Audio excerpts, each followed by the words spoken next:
Eh bien, nous poursuivons par une question de notre collègue Madame Hélène Coué-Mouret à Monsieur le secrétaire d'État chargé de l'enseignement supérieur et de la recherche. Merci Monsieur le Président, Madame la Ministre, mes chers collègues.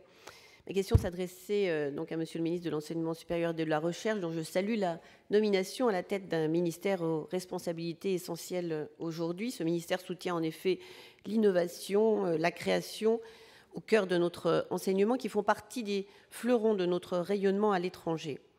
Fort de la confiance que leur donnent ces atouts, nos étudiants français sont incités à partir à l'étranger pour compléter leurs études et découvrir d'autres mondes.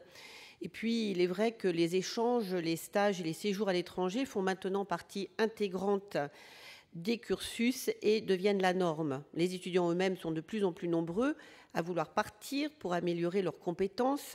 Ils savent qu'ils sont ainsi plus compétitifs sur le marché du travail, où ils sont en concurrence avec des candidats multilingues qui peuvent en outre détenir des diplômes français puisqu'ils sont inscrits comme eux dans la même mobilité internationale. L'offre éducative est également de plus en plus variée au niveau mondial et attire des étudiants français à la recherche de spécialisations particulièrement appréciées des employeurs. Mais malheureusement, pour des raisons financières, beaucoup trop d'étudiants ne contractent pas d'assurance ou la contractent pour une période plus courte que leur séjour et n'ont donc plus de protection sociale pour la durée de celui-ci. Très peu s'inscrivent auprès des services consulaires dont ils ne sont pas connus en cas de crise. Ils ne connaissent pas non plus les avantages de cette inscription ni les droits qu'elle leur ouvre.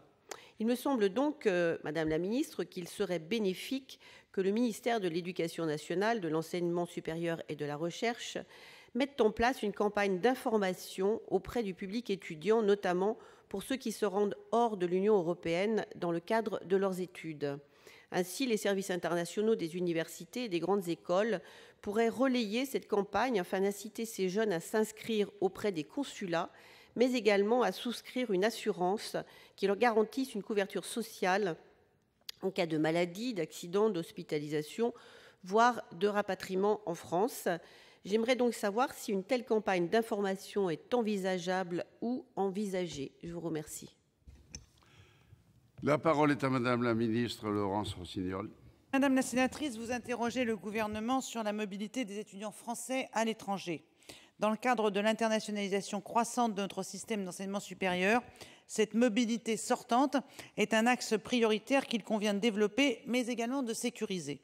Si dans le cadre des programmes européens ou des programmes de mobilité encadrés avec des pays hors Union européenne, les conditions de séjour sont relativement bien organisées, il peut en effet en être autrement lorsqu'il s'agit de mobilité non encadrée hors Union européenne. Dès lors, les étudiants, à des degrés variables selon les établissements d'origine et leur destination, manquent parfois d'informations. Ils peuvent donc faire preuve de négligence quant à la nécessité d'une inscription auprès des services consulaires quand il s'agit d'un séjour supérieur à 6 mois et d'une souscription d'une couverture de protection sociale adéquate. Dans ce contexte, hors Union européenne et sans assurance spécifique, ces étudiants peuvent toutefois bénéficier d'une protection sociale, mais celle-ci reste limitée, aléatoire et non obligatoire. En effet, les remboursements éventuels de la CPAM ne peuvent excéder le montant du remboursement qui aurait été alloué pour des soins en France, et ces remboursements ne peuvent concerner que des soins non prévisibles. Par ailleurs, si la Caisse a la possibilité d'effectuer ce remboursement, elle n'en a pas l'obligation et sa décision n'est pas susceptible de recours. Aussi est-il d'ores et déjà vivement conseillé aux étudiants sur les différents sites ou services d'information, tels que le Centre des liaisons européennes internationales de sécurité sociale, de s'informer de la réalité de la protection sociale dont ils pourront bénéficier dans les pays concernés. Le cas échéant, ils peuvent aussi s'assurer volontairement auprès d'une compagnie privée ou auprès des Français de l'étranger. Dans le souci de l'amélioration de l'information donnée aux étudiants et de sa diffusion plus systématique, le ministère de l'Éducation nationale, de l'Enseignement supérieur et de la Recherche est tout à fait favorable à mettre en place une campagne d'information adaptée. Celle-ci, qui pourra prendre notamment la forme d'une circulaire adressée aux établissements d'enseignement supérieur, leur demandant d'informer systématiquement leurs étudiants quand ils partent faire des études hors de l'Union européenne. Elle pourra également préciser les conditions et les règles en matière de protection sociale et d'inscription auprès des consulats. Est-ce que vous souhaitez répondre, chers collègues, Madame la ministre?